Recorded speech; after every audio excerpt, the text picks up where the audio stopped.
Assalamualaikum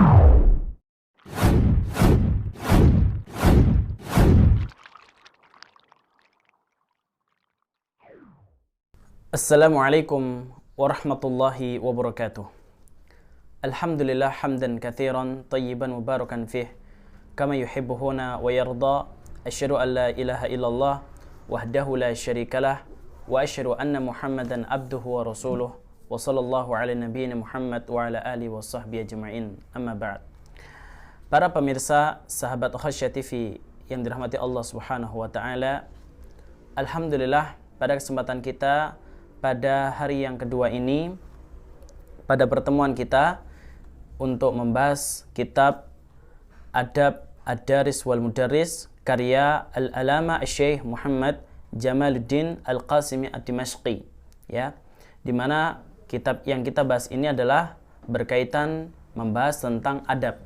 Pada pertemuan yang sebelumnya kita telah membahas tentang apa isi kitab Ad-Daris wal Mudarris ini. Ini Adab Ad-Daris wal Mudarris ini. Kenapa penulis membuat buku ini? Dan sebelumnya sudah kami bahas dan silahkan dicek pada episode sebelumnya.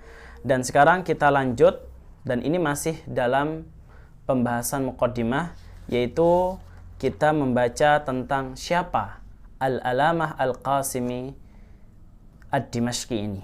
Nah, di sini pada pembahasan ini beliau menjelaskan ditulis di dalam buku ini Al-Alamatul Qasimi walidul qurunil masyriqati wa ibnul ailatil ilmiyatil ariqah. Jadi Al-Alama Al-Qasim adalah seorang putra dari keluarga ulama besar, anak dari zaman yang penuh dengan cahaya, ya. Jadi benar-benar kondisi pada saat itu memang banyak melahirkan orang-orang hebat, orang-orang yang berilmu, yang selalu bertakwa pada Allah Subhanahu wa taala. Dijelaskan di sini Damaskus, yaitu Dimashq, ya Damaskus yang ada di Syam, yang mana semoga Allah menjaga menjaga kota tersebut, yaitu kota Damaskus, ya. Semoga Allah menjaganya dan menjaga seluruh negeri-negeri Islam. Dijelaskan di sini bibuyutin ilmiyatin ariqatin syahiratin rafi'ah. Dikenal juga Damaskus ini adalah kota yang banyak keluarga ulama-ulama besar yang masyhur lagi luhur dilahirkan di situ. Qad anjabat jam'an minal ulama'i al-ajla wal adba'il fudala.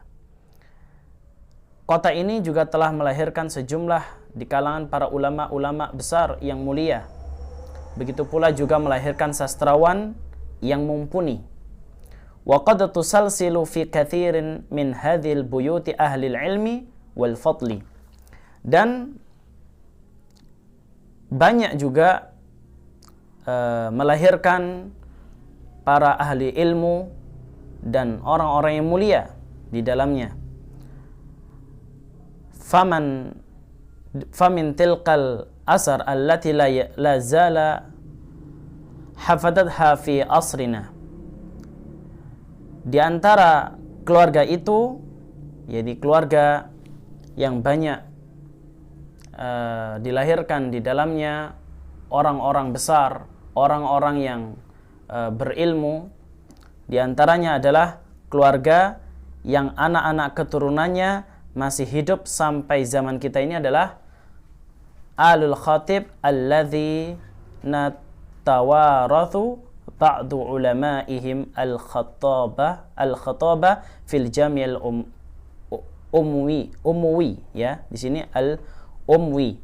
Jadi di sini pada kondisi saat itu yang masih hidup di zaman kita, ya, zaman saat itu yang ditulis pada buku ini adalah keluarga Khatib, yang mana melahirkan sebagian ulama-ulama mereka dalam bidang khutbah di Masjid Jami' Al-Umawi. Jadi di situ ada masjid namanya Masjid Al-Umawi, yang mana bisa melahirkan banyak para khatib, para khutab, ya.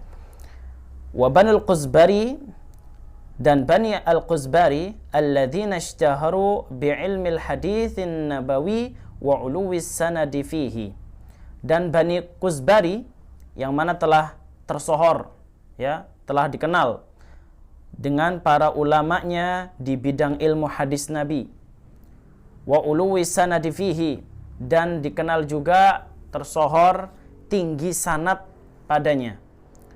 Wa tadrisihim lahu tahta qubbatin Nasr bil Jami'il Umawi.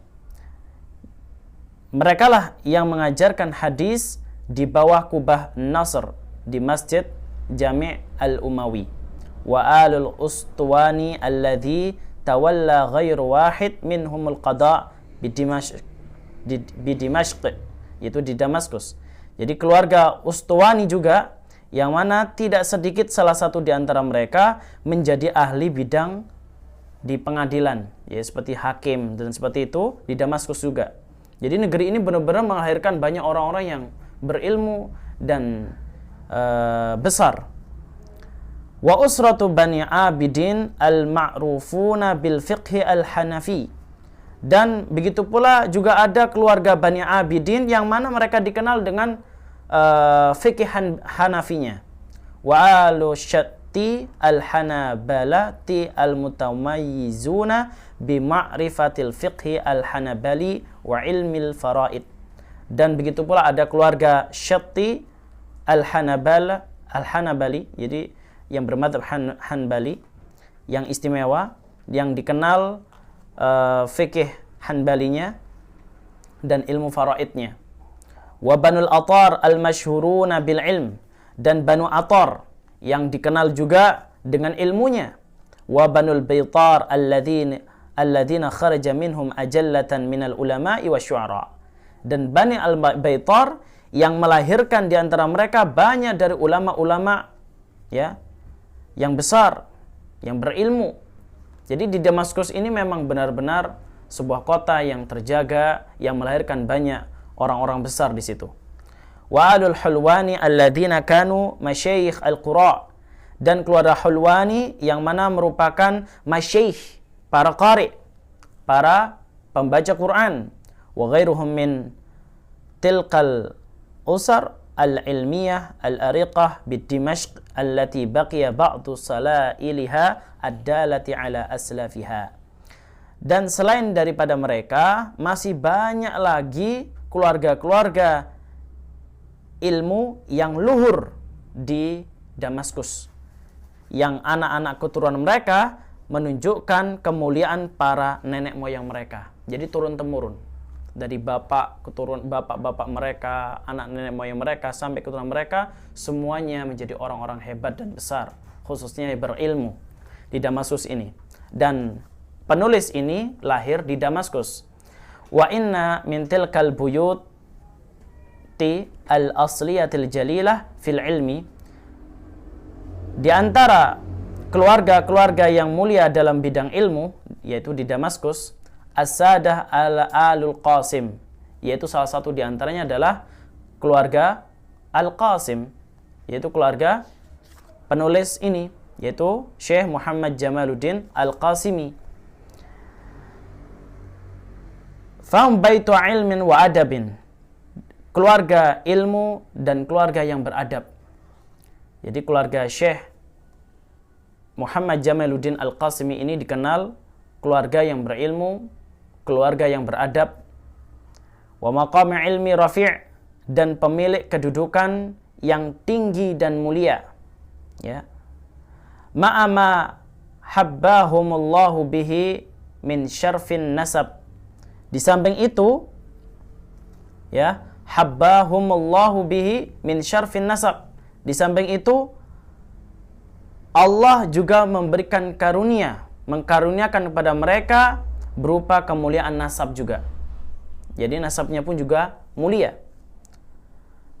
Keluarga ini, kama qala al-alama asy-Syaikh Abdul Hafidh Al-Farsi Al-Maghribi, jadi keluarga Jamaluddin Al-Qasimi Ad-Dimashqi ini pernah dijelaskan, disampaikan oleh Syekh Abdul Hafidh Al-Farsi Al-Maghribi. Beliau mengatakan, baitu syarfin wa ilmin wa majdin wa fadlin ta'addada fihimul ulama was sulha wal adba. Kata beliau, keluarga ini adalah keluarga yang pemilik kemuliaan, keluarga yang berilmu, keluarga yang memiliki keutamaan, keluarga yang memiliki kemuliaan, yang mana melahirkan di dalamnya para ulama, orang-orang saleh dan para sastrawan. Subhanallah. Jadi memang benar-benar penulis ini dilahirkan dan berada di lingkungan yang baik. Dan bapaknya pun juga seorang ulama. Walam yaktafu bihadzan nasabi syarif, dan tidak cukup dengan nasab yang mulia ini, wa innama jamma'u ilaihil ilmu wan nabl. Akan tetapi mereka juga menggabungkan ilmu dan keluhuran terhadap hal itu. Wa wasitatul aqdi fi hadzal bait, dan mata cincin, wa qiladatun nahri wa baitul qasid fihi, kalung serta mahkota keluarga besar ini adalah huwal imam al-alama Muhammad Jamaluddin al-Qasimi. Dan mahkota di keluarga itu adalah al-imam alama Muhammad Jamaluddin al-Qasimi. Subhanallah. Bahasa buku ini sungguh menakjubkan, ya. Cukup sulit namun sangat bermakna, ya. Karena di dalamnya berkaitan tentang kondisi lingkungan, kemudian siapa saja orang terdekat penulis ini, ya. Ini menunjukkan bahwa keluarga Syekh Muhammad Jamaluddin Al-Qasimi adalah keluarga yang sangat baik, yang memiliki budi pekerti yang baik, yang berilmu, ya. Alladzi bazza aqrani wa faqa abna'uhu asrihi wa zamanihi. Ahadu kibari hamlatil ilmi wal islah fil qarnil madhi. Yang mana beliau ini, Syekh Muhammad Jamaluddin Al-Qasimi ini mengungguli rekan-rekan sejawatnya juga, ya, melampaui kehebatan orang-orang di masanya juga. Dan dia adalah salah satu ulama kibar, orang-orang yang besar, yang berilmu dan motor perbaikan di abad yang lalu. Ini beliau, ya. Adapun Maulidul Alamah Al-Qasimi, yakni kelahiran Syekh Al-Alamah Al-Qasimi ini, wulidal Alamah Al-Qasimi fi mautinihi wa munabat aba'uhu wa mustaqirrun ajdadihi Dimashqu fil thamini min Jumadil Ula sanah 1283 Hijriah. Beliau dilahirkan di tanah airnya, di negeri nenek moyangnya, di leluhurnya, yaitu di Damaskus pada bulan yang ke-8, yaitu bulan Jumadil Ula pada tahun 1283.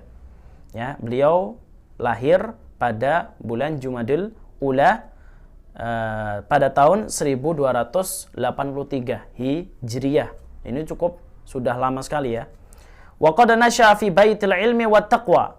Dan beliau ini tumbuh atau hidup di keluarga yang berilmu dan keluarga yang bertakwa. Kama aslafna, sebagaimana yang telah kita jelaskan sebelumnya. Faqad kana jadduhu Syekh Qasim min fuqaha Isyam wa sulaha ihal qaram wa kana abuhu Syekh Muhammad Sa'id aliman adiban. Subhanallah. Dan kakeknya Syekh Jamaluddin ini, yang yaitu dia termasuk seorang ulama ahli fikih di Syam, dan di antara orang-orang solehnya yang mulia itu kakeknya Syekh Muhammad Jamaluddin Al-Qasimi. Dan tidak hanya itu, bapaknya pula Syekh Muhammad Sa'id adalah orang yang berilmu dan orang sastrawan. Subhanallah. Bapak kakek semuanya apa? Baik-baik. Fafi hadzal jaw alladhi kana mahfufan bihormatid din wa jalalihi wa hudahu wa sultanih wa raqatil adab wa tahdhibhi wa sifaihi fatahal alamah Jamaluddin ainaihi ala hadzan nur wal fadl. Di lingkungan yang soleh ini, ya, Syekh di lingkungan yang soleh ini, yang mana diliputi oleh kemuliaan agama dan kemuliaan-kemuliaan di dalamnya, dan petunjuknya, ya, dan kelembutan adabnya, keluhurannya, kejernihannya, di mana Syekh Al-Alamah Jamaluddin Al-Qasimi ini membuka, ya, keindahan yang ada pada agama ini dengan membuka sepasang matanya, kedua matanya untuk memandang cahaya dan keutamaan di dalamnya. Oleh karena itu, wa akhadha min ulama, beliau ini pernah berguru kepada ulama di negerinya, seperti gurunya Syekh Muhammad Jamaluddin Al-Qasimi ini adalah Syekh Ahmad Al-Hulwani, wa Syekh Sulaim Al-Atar, wa Syekh Bakri Al-Atar, dan selain daripada mereka min a'lami dzaqal asr, di antara para ulama di zamannya saat itu. Jadi guru-gurunya pun juga banyak. Kama kana li taujihat waliduhu al-athar al-baligh. Sebagaimana yang perlu kita ketahui bersama bahwa bimbingan-bimbingan dari bapaknya Syekh Jamaluddin Al-Qasim ini yang sangat berbekas, yang mendalam pada jiwanya. Fa fi dzalika yaqul, dan tentang hal ini ia pernah berkata tentang bapaknya bahwa panutanku dan imamku, bapakku, yaitu radhiyallahu anhu, semoga Allah meridhoinya, di mana ketika itu yurani muwadhiban ala durusi wa mutala'ati yuzdadu fi da'watihi salihah, di mana beliau melihatku tekun saat belajar, dan beliau melihat kepadaku saat aku menelaah, dan saat itu pula beliau meningkatkan doa-doa yang saleh, doa-doa yang baik untuk diriku. Wa yanzumu fi radaihi anni abyatan yashukuni fi dawamil ijtihad, dan beliau mengungkapkan keriduannya tentangku dalam untayan bait-bait syair yang mendorongku untuk terus bersungguh-sungguh belajar.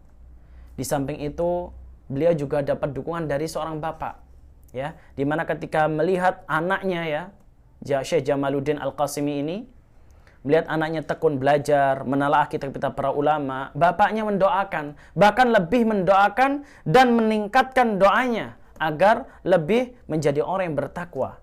Sehingga bapaknya menginginkan anaknya agar terus senantiasa bersungguh-sungguh dan memberikan semangat kepada anaknya, yaitu Syekh Jamaluddin Al-Qasimi ini. Wa adhamu syai'in min jalilin da'wat qawlu li fi aghlabil awqat. Di antara sesuatu yang agung menurutku dari doa-doa yang mulia yang diucapkan oleh bapaknya untuk dirinya, yaitu untuk Syekh Jamaluddin Al-Qasimi, itu banyak sekali kesempatan waktu di mana bapaknya sering mendoakan anaknya dengan kata Allahu yarda alaika kama radiya ala siddiq. Semoga Allah meridhai untukmu sebagaimana Allah meridhai as-siddiq. Wa fi jumalin ghairiha mutanawwi'ah, dan masih banyak lagi ungkapan-ungkapan beliau yang mana semoga Allah memberikan balasan yang terbaik. Masya Allah. Jadi di samping itu dukungan dari bapak yang alim, ya, dan dukungan dari keluarga yang selalu mendoakan anaknya, lahirlah anak yang senantiasa memiliki budi pekerti yang baik, khususnya bertakwa pada Allah dan berilmu, ya, dan memiliki adab yang baik. Ini adalah sosok seorang Syekh Jamaluddin Al-Qasimi Ad-Dimashqi. Dan berikutnya birruhu biwalidihi, jadi barruhu biwalidihi, baktinya, ya, birruhu biwalidihi, baktinya Syekh Jamaluddin Al-Qasimi kepada bapaknya, kepada kedua orang tuanya juga. Nih, dijelaskan di sini bagaimana bentuk baktinya Syekh Jamaluddin Al-Qasimi ini. Beliau mengatakan wa qad kana Syekh Jamaluddin Al-Qasimi baran biwalidihi. Dan Syekh Jamaluddin Al-Qasimi ini adalah seorang anak yang berbakti kepada kedua orang tuanya. Ya, yang memiliki belas kasih sayang, yang selalu membalas kasih sayang, membalas kelembutan, membalas kecintaan. Wa kana la yukhatibu illa biqauli sayyidi. Oleh karena itu, dia tidak pernah mengucapkan sesuatu kepada orang tuanya kecuali dengan ucapan sayyidi, ya. Oleh karena itu, wa qad naqala tullabuhu anhu annahu kana yaqul, bahkan murid-muridnya, kalau kita tahu murid-muridnya Syekh Muhammad Jamaluddin Al-Qasimi ini pernah menukil tentang beliau langsung dari ucapan beliau bahwa beliau pernah mengatakan, innani fi hayati lam akhbar waliday bimautin sadiq lahu aw syakhsun yuqaribu fi sanni khasyata inzi'ajihi. Di sini beliau menjelaskan kepada murid-muridnya bahwa sesungguhnya selama hidupku itu aku tidak pernah sekali mengkabarkan kepada orang tuaku tentang kematian teman beliau atau teman yang seumuran dengan beliau. Ini Syekh Muhammad Jamaluddin Al-Qasimi tidak pernah selama hidupnya mengkabarkan suatu kabar berita temannya yang sudah meninggal atau teman yang sejawatnya seumuran dengan bapaknya itu meninggal, tidak pernah menyampaikan. Kenapa? Khasyata inzi'ajihi.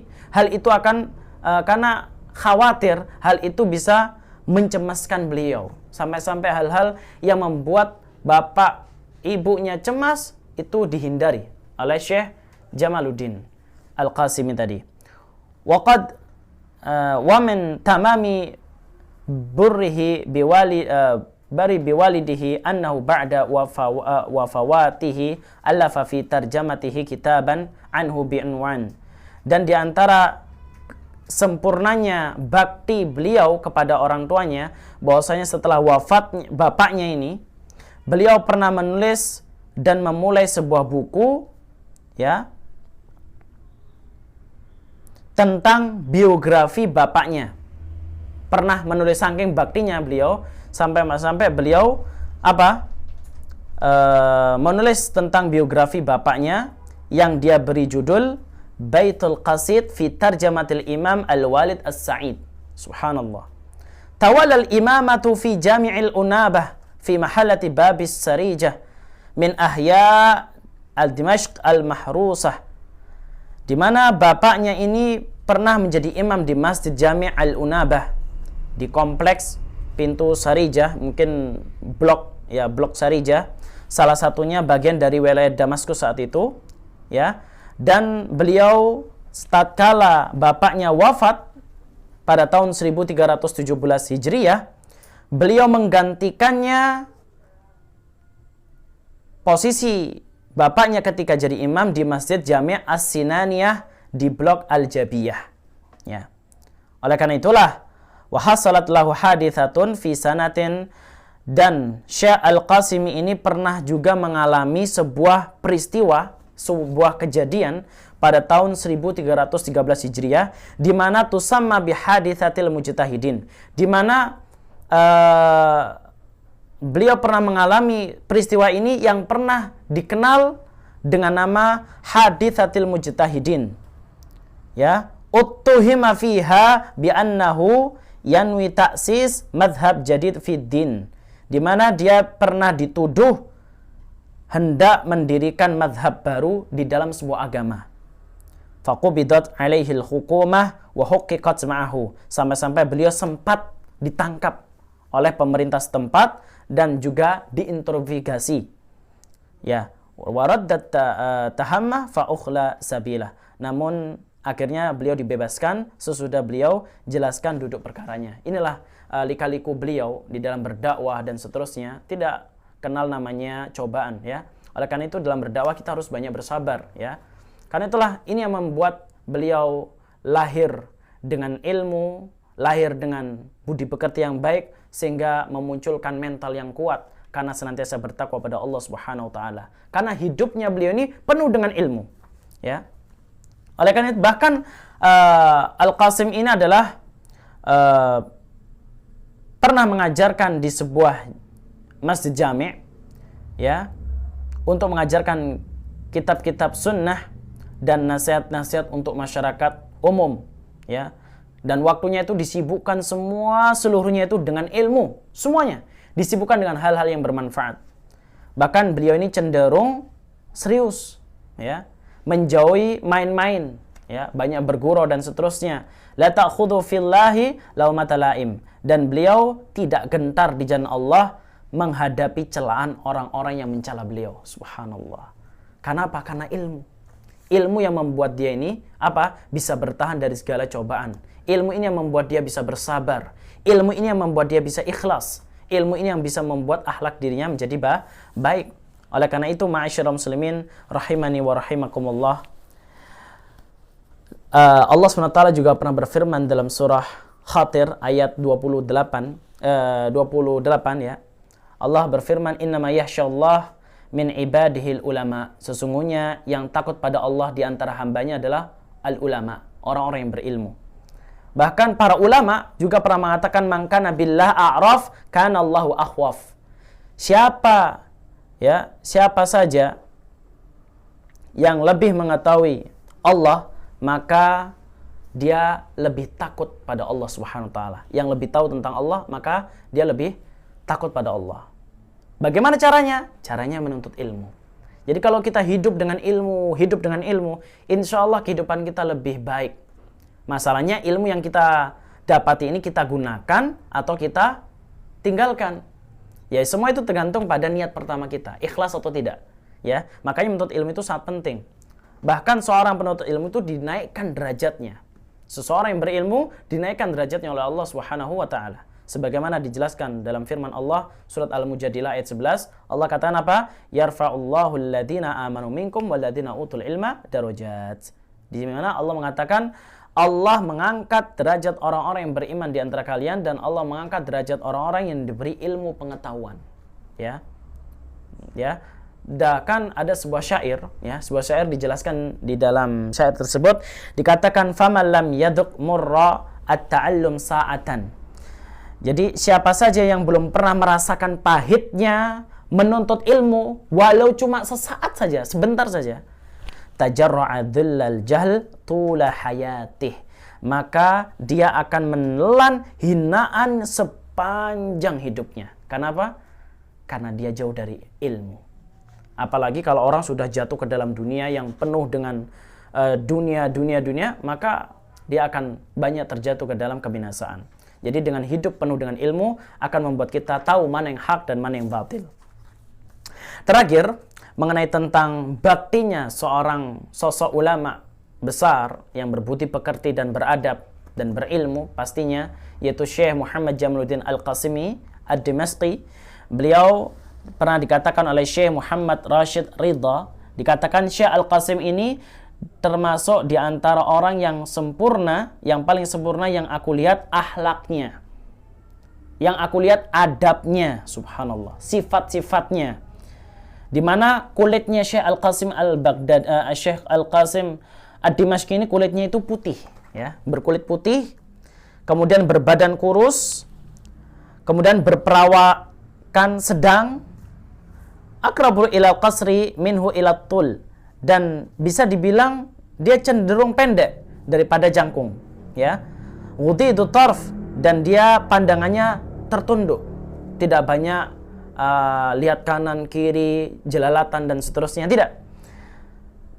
Kathirul itraq, dan dia lebih sering menundukkan kepalanya, ya, untuk menghindari pandangan-pandangan yang buruk.